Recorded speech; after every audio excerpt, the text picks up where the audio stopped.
Hi, Dr. Pelto here. I got a question from a patient recently. They said, what do I do if I have two sized feet?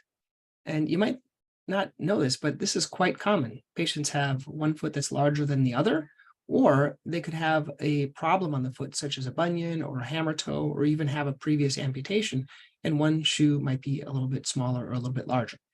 So let's talk about this a little bit. If it's only about a half size to a size, I would buy a shoe for the bigger foot. That's usually sufficient.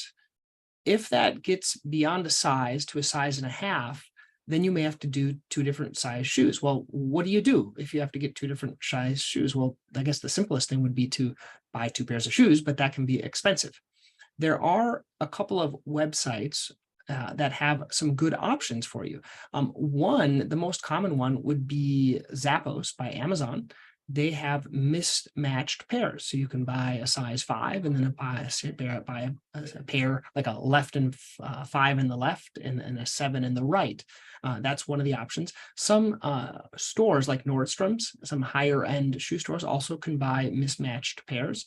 You can also, I heard recently from a patient from our office that said that Vans does that as well. I think Vans does it mostly for the cool shoes. So you can buy one red shoe and one black shoe. So you don't have to even do the same type of a shoe if you want to do that.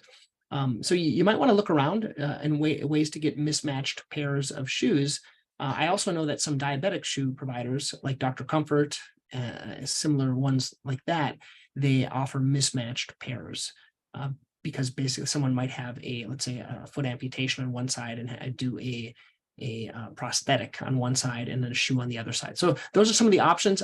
We recently did a blog about this. So as things update, I'm going to put a little link underneath here if you want to go back to that blog and learn more. A couple of the links are in that blog for your convenience. Okay.